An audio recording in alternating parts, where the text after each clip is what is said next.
Welcome to the Prime Desk on S24 television from the city capital, Abuja, where we bring you the news in Nigeria and around the world. I am Mariam Alhatu. Here are the headlines.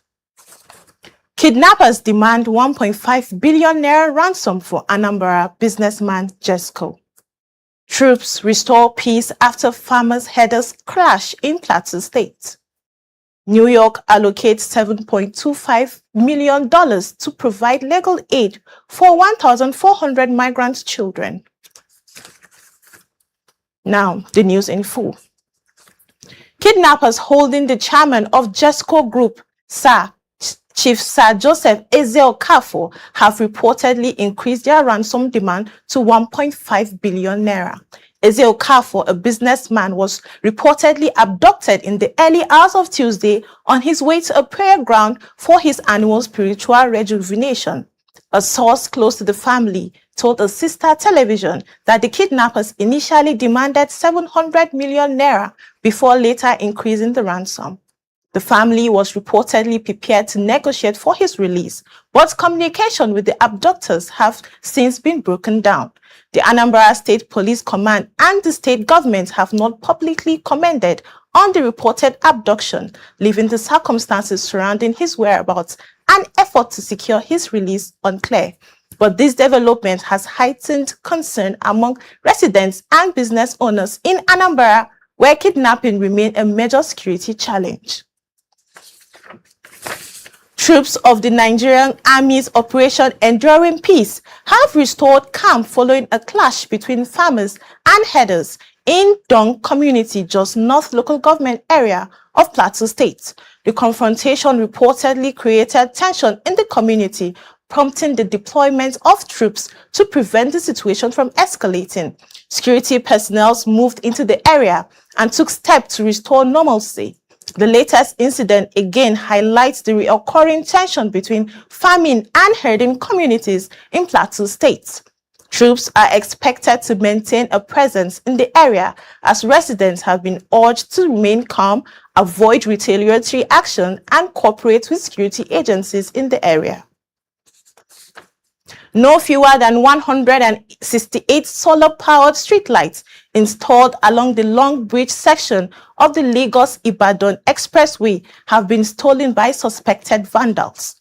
The lights were installed in 2025 along the approximately 5-kilometer bridge to eliminate the busy road and improve safety for motorists, particularly at night. However, several sections have gradually been stripped of their lighting infrastructure. The development has raised concerns among motorists and business owners who say the return of darkness could expose road users to accidents and criminal attack. The Federal Controller of Works in Ogun State, Richard Adeleye, confirmed the theft and said some suspected vandals have been arrested and charged to court. The Ogun State Police Command have confirmed their arrests. The Oyo State government has conducted its 2026 mandatory confirmation examination for more than 4,500 junior civil servants across the state. The examination, organized through the Ministry of Establishment and Training, was held simultaneously at 7 designated centers. Participants including officers in cadres such as clerical officers, clerical assistants, and store attendants. According to the state government, junior officers are required to pass the examination within 2 years of their appointment to qualify for confirmation. The examination covered areas including public service rules and current affairs, while results are expected to be communicated to participants through the respective ministries, departments, and agencies.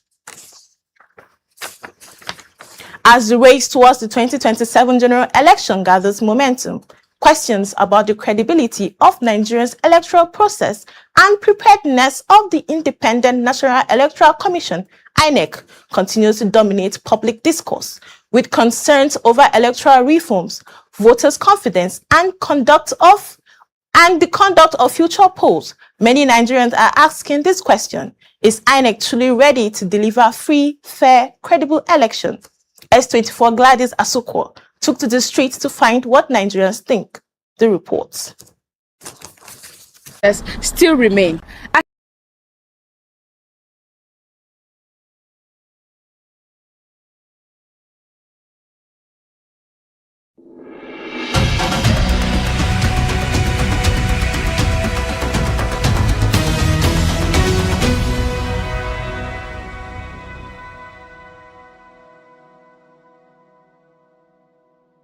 The Nigerian Customs Service has rejected allegations of increased smuggling, revenue leakage, recruitment imparity, and manipulation of succession within the service.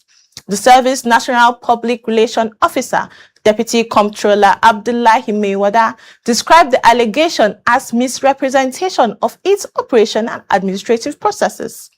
He said the claim of increased smuggling was inconsistent with the service's enforcement activities, pointing to seizures recorded along expected border corridors. The custom also defended the use of its 846 valuation code, explaining that it applies to vehicles with non-standard or non-compliant identification numbers. The service said it remains subject to oversight by relevant government institutions and will cooperate with legitimate investigation, while officers or stakeholders found culpable of misconduct will face disciplinary action or prosecution.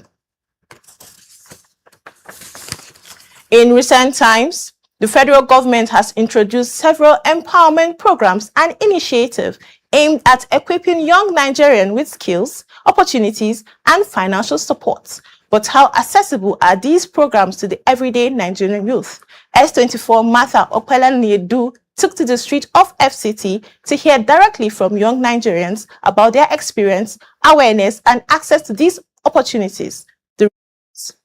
Today is International Youth Day, a day to celebrate young people and spotlight the opportunities available and accessible to them. While Nigerian governments have introduced several grants and youth programs to support youth entrepreneurship and job creation, we're out on the streets of Abuja to ask Nigerian youths one simple question. How accessible do you think these government grants are to Nigerian youths today? Oh, to an extent, it is not accessible, and now at the other end, I can say it's accessible.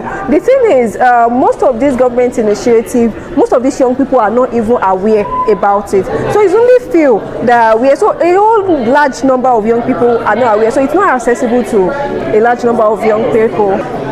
I would say not very accessible. First of all, they need to be more sensitization about these opportunities existing. I don't think a lot of youths know that there are grants that are available to them for them to even access them. Then sometimes the requirements to access these grants are quite outrageous. So you find that very little people are able to access the grants. Basically, from time immemorial, grants has been, very tedious to access. But I think the tides are turning, because recently there are various, although they are not grants per se, but at least there are empowerment programs, there are, finances, tech lifting programs that caution the effect of, the tediousness of accessing the grants. So I believe with those, youths can, embrace their target areas and just, get skills, and from there they can, through the building of the skills, maybe someday access grants. So I think the walkway to get the grants is quite easier at the moment. Because a lot of us are not aware that there is a grant in the first place. And even if there is, some will be like it's only accessible to a few, maybe an opportune few. The challenges is that most of the, awarding institutions, organizations, as the case may be, they tend to, request for, how do I put it, they tend to request for, track record of organizations or of startups before they can access these grants. And that's one of the challenges, because the startup grant, the startup capital is not there. So to now access the grant itself without, a track record of, series of engagements, it makes it very, very, stressful in getting those grants. Okay, the solutions first is that the entrepreneur, in quotes, or the entrepreneur should be ready, not just seeking for funds, but what exactly are you going to use the funds for? Okay, the solution is that government agencies should work more on their communication. They should focus on using digital media to communicate when these things are out to young persons. Their social media handles should be accessible to these young people to see this information there, and they should design their communications in a way that would attract the young people to always check on their website and also check on their social media platform. Young Nigerians clearly have different experiences when it comes to government grants. While some believe these grants are accessible, others still say that these grants are faced with challenges when it comes to accessibility. But bigger question still remains. Can this program provide inclusivity so that more ordinary youth can partake in these as well? Martha Okbalanedu, reporting for S24 Television.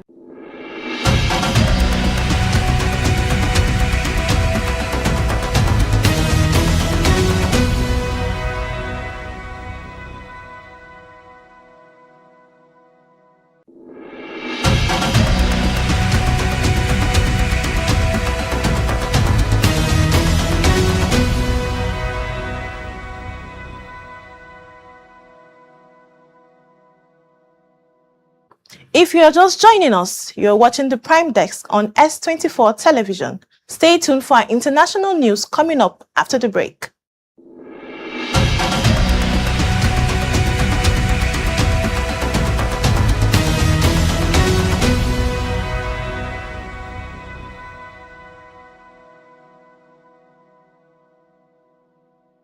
Thanks for staying with us. New York State is allocating $7.525 million to provide legal services for about 1,400 unaccompanied migrant children facing removal proceedings. The move follows the expiration of federal contract that has supported legal representation for migrant children. Noella Samuel has the reports. New York is stepping in to help migrant children navigate the U.S. immigration system, with the state announcing $7.25 million in funding for legal services.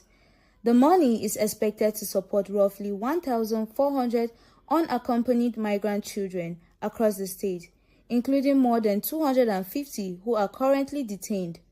The announcement was made by New York Governor Kathy Hochul alongside New York City Mayor Zohran Mamdani and State Attorney General Letitia James. Treat all people with dignity and decency, regardless of how they got here. We recognize their humanity and honor their rights, especially the little ones, who've done nothing wrong. They're lost, scared, and been abandoned. Now, James. Officials say the funding will help ensure vulnerable children have access to legal representation while facing active immigration and removal proceedings. The move follows the expiration of a federal contract that had provided legal services to unaccompanied migrant children. According to local reports, the previous agreement supported more than 24,000 children nationwide, including about 1,400 in New York State. New York officials have criticized the loss of federal funding, arguing that children should not have to navigate complex immigration proceedings without legal assistance. The federal government, meanwhile, has said it does not comment on matters that are subject to ongoing legislation. With the new funding, New York says it will help restore access to legal representation for the affected children as they face proceedings that could determine whether they remain in the United States. Noella Samuel, S24 Television.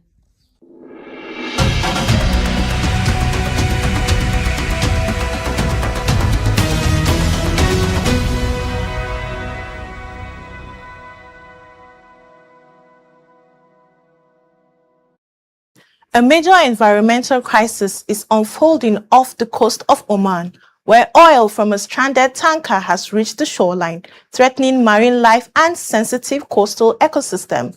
Authorities are racing to stabilize the vessel and prevent further leakage amid warning that rupture could release millions more gallons of crude oil into the Arabian Sea. Here is the report.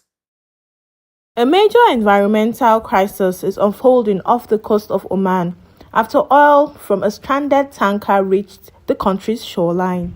The tanker, Caroline Bazingi, ran aground near Oman's Halaniyat Island in June after sustaining damage in waters near Yemen. The vessel was carrying an estimated 800,000 barrels of Russian crude oil. Satellite images showed the oil slick spreading across hundreds of square kilometers, raising concerns over marine life and coastal ecosystem. Oman's environment authorities say the spill has contaminated beaches around Ras Madraka, affecting up to 40 kilometers of coastline. The area is particularly sensitive as it lies close to a marine reserve that provides a habitat for endangered species, including Arabian Sea humpback whales. A salvage operation is now underway to stabilize the tanker and prevent further leakage. However, monsoon conditions and security tension in the region are making the operation more difficult. Authorities and environmental groups warn that if the tanker breaks apart, millions more gallons of crude could enter the Arabian Sea, potentially turning the incident into one of the region's worst environmental disasters in years.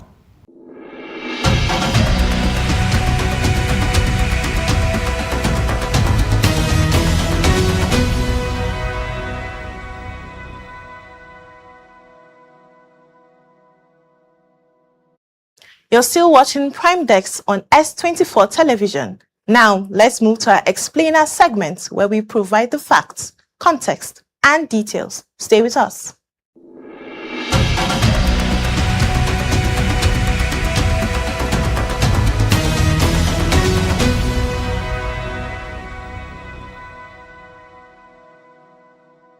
In Nigeria, finding an address can sometimes feel like solving a puzzle, right? Turn at the transformer, pass 2 streets, then ask for Alhaji's house. But that could soon change. Did you know that the federal government is introducing a national digital address system where every building will have a unique address linked to the occupant's national identification number? Well, for decades, that's how many Nigerians have found their way around. We rely on landmarks instead of standardized addresses, making it difficult for emergency responders, delivery companies, security agencies, and even government officials to locate homes quickly. According to the National Population Commission, Nigeria has a population of over 230 million people, yet millions of homes still lack standardized addresses. This has contributed to delays in emergency response, difficulties in planning public services, and challenges in conducting an accurate census. And that's why the government is introducing a national digital address system, where every building will have a unique address linked to its occupant's national identification number. The goal is to improve public service delivery, strengthen security, make deliveries easier, and help emergency services locate people faster.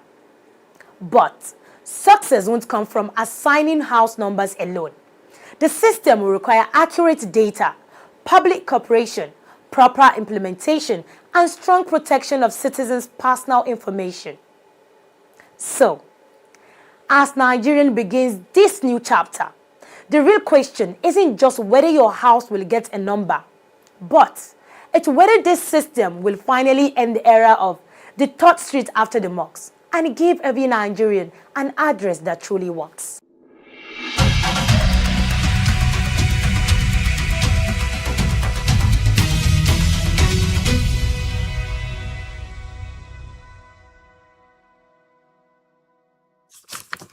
From a long-awaited family celebration for Lateef Adedimeji and Mo Bimpe to Very Dark Man's latest warning of an impending online war, Nigerian entertainment is buzzing with fresh conversation.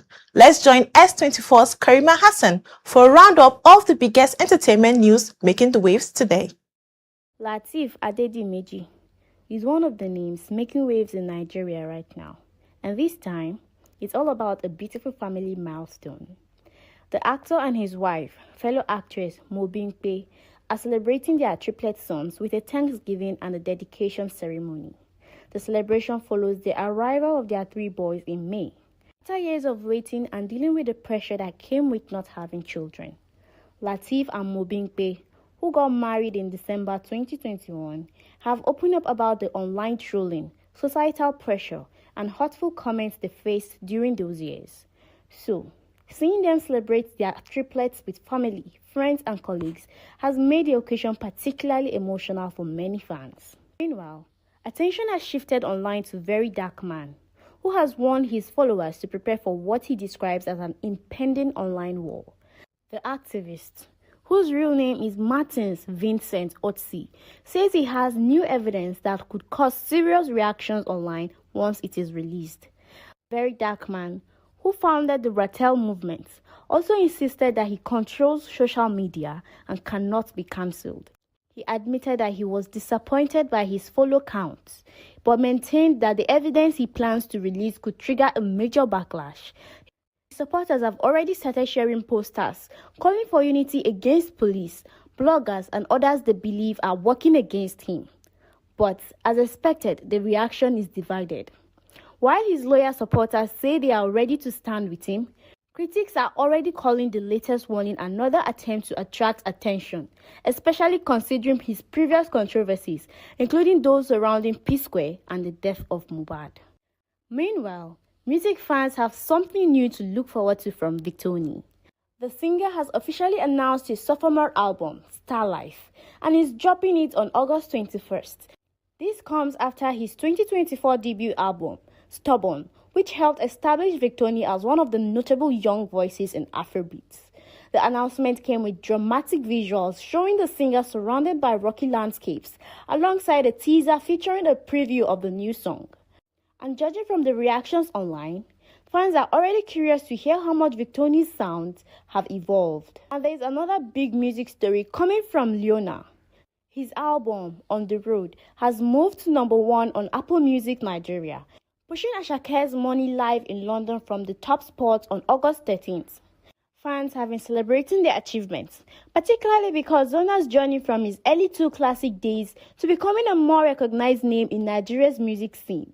The album's emotional songwriting appears to be connecting with listeners, with many praising the personal stories and vulnerability running through the project. So, from Lateef and Mobimpe's long-awaited family celebration to Very Dark Man's latest social media warning, Victony's new album announcement, and Lona's chat breaking through, there is certainly no shortage of conversations in Nigeria's entertainment right now.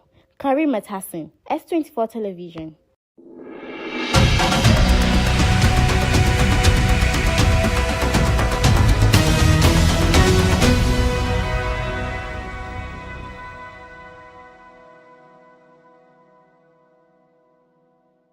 Thank you for staying with us. Now, in the world of sports, Malawi are one step away from making history at the WAFCON, while Tottenham have given World Cup winner Pedro Porro a champion's welcome back to the club.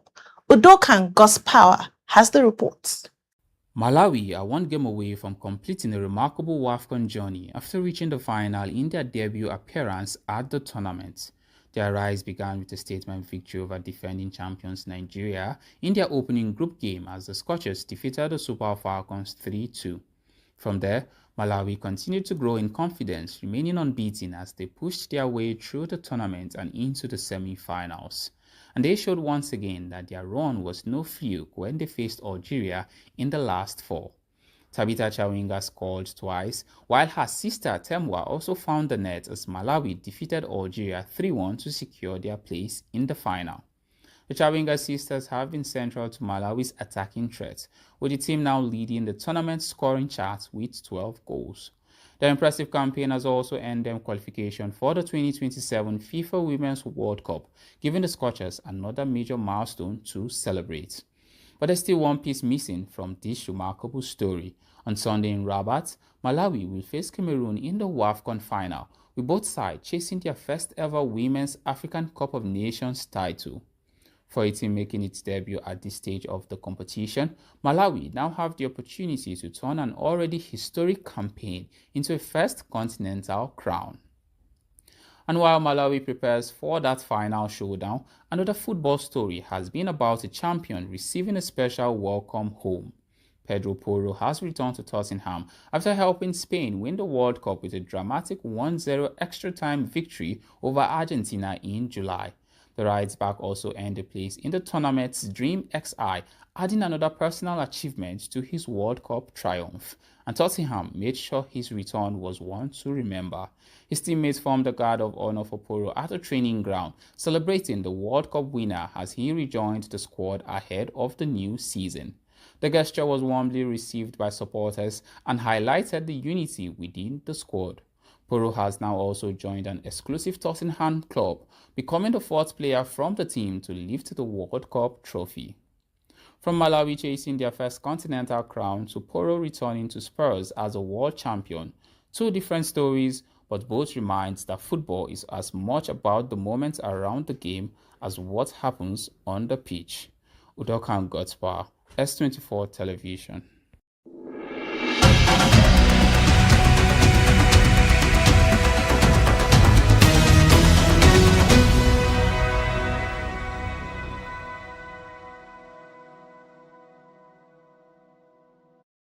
And this brings us to the end of the Prime Desk on S24 Television. But before we go, a recap of the top stories.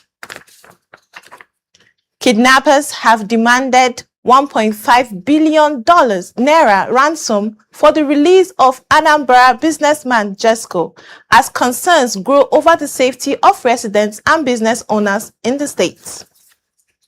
Troops of the Nigerian Army's Operation Enduring Peace have intervened following a fresh clash between farmers and herders in Plateau State, restoring calm to the affected communities and preventing further escalation of the violence. And internationally, in the United States, New York State is committing $7.25 million to provide legal assistance for about 1,400 migrant children as authorities move to strengthen support for vulnerable young migrants facing immigration proceedings. Do join us tomorrow, same time, and remember to follow S24 Television on all our social media platforms for more updates. My name is Mariam Alhatu. Thanks for watching.